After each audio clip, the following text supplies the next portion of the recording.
Trinitas, tema krusial dan polemik yang sulit dijabarkan, sekaligus juga jarang diajarkan di gereja-gereja, mungkin karena tidak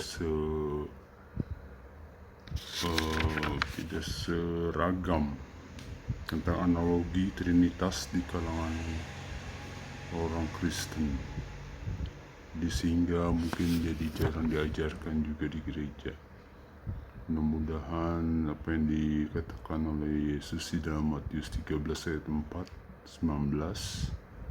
mengenai benih yang jatuh di tanah kemudian diambil oleh burung gagak ini, tentang orang Kristen yang tidak paham. Bahaya tidak paham Trinitas adalah mungkin rohani kita menjadi stagnan, mundur, bahkan bisa menjadi murtad. Membicarakan Trinitas berarti membicarakan hal yang masuk akal dan juga tidak masuk di akal. Kenapa? Karena ini berhubungan dengan yang maha goib. Kenapa saya katakan bahwa Trinitas ini sangat penting? Karena dengan memahami Trinitas, maka kita dapat mengerti ucapan Yesus yang ada di Injil, ya, tentang keilahiannya dan tentang hubungannya dengan Bapa dan Roh Kudus.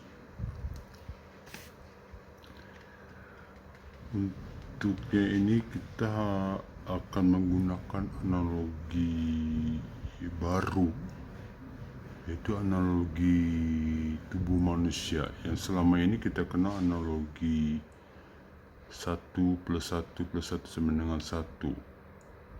Namun kelemahan analogi ini ternyata kurang kompleks, ya. Tidak ada perbedaan di dalamnya, bukan cenderung kaku.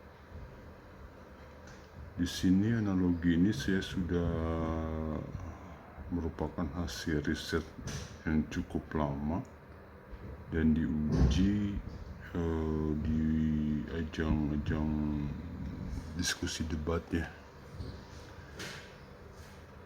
Ya, saya harap dengan ada analogi ini ada persepsi yang seragam di antara orang-orang Kristen sendiri mengenai pemahaman Trinitas. Kenapa saya menggunakan analogi ini? Karena mungkin salah satunya simpel, ya, mudah dipahami, kompleks juga, walaupun kompleks, ya, tapi bisa dimengerti lah. Inti daripada analogi ini, intinya pada Trinitas ini bukan 3 Tuhan, ya, tapi 1 Tuhan dalam 3 wujud. Seperti dalam contoh ini, di mana Bapa kita analogikan sebagai kepala, dan Firman kita analogikan sebagai tangan. Kepala dan tangan itu adalah tentunya 2 wujud yang berbeda, tidak sama. Walaupun berbeda tapi dalam satu tubuh keilahian, ya, satu tubuh roh ilahi. Baik kepala dan tangan itu mempunyai fungsi yang masing-masing. Jadi walaupun berbeda wujud,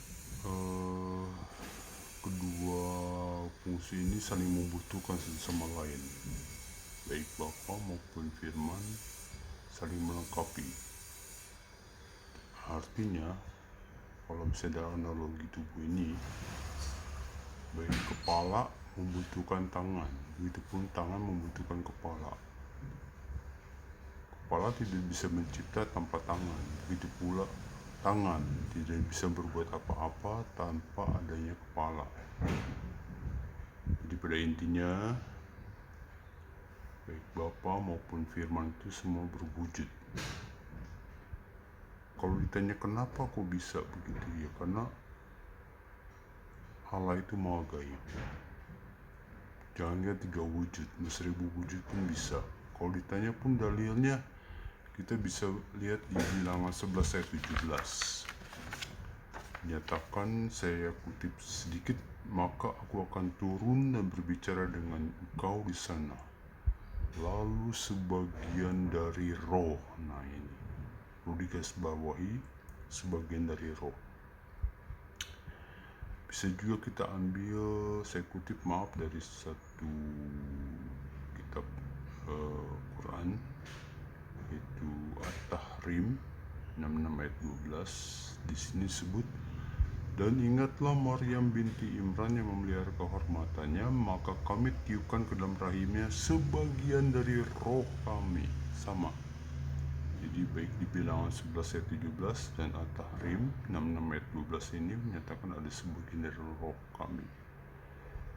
Menyatakan bahwa ada wujud lain yang bagian dari roh yang sedang berfirman itu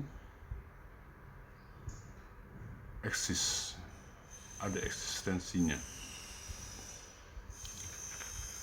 Jadi ini dengan analogi ini mudah-mudahan kita bisa menjawab biasa pertanyaan, Tuhan kok diutus, Yesus kok panggil Tuhan, dan sebagainya.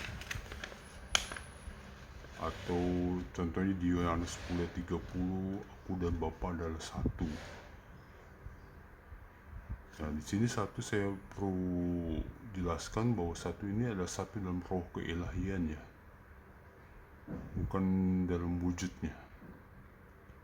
Lalu ada juga di dalam Lukas 3 ayat 22, saat Yesus dibaptis, Roh Kudus turun, ada suara Bapa. Nah itu adalah fenomena dari analogi keesaan Trinitas dalam bentuk tubuh ini. Masing-masing punya wujudnya masing-masing. Terus kalau timbul pertanyaan lagi dalam Markus 16 ayat 19, di mana Yesus duduk di sebelah kanan Allah Bapa. Apakah itu metafora atau rufiah? Di dalam satu link situs Kristen disebut bahwa itu adalah metafora, karena itu adalah cuma ungkapan Yahudi bahwa itu mengenai kuasa ya, kuasa keilahiannya. Padahal kalau kita teliti lebih dalam, ini sebenarnya bukan metafora tapi harafiah, justru harafiah. Yesus duduk di sebelah kanan Allah itu. Oke, jadi intinya firman Allah pun berwujud ya, berwujud.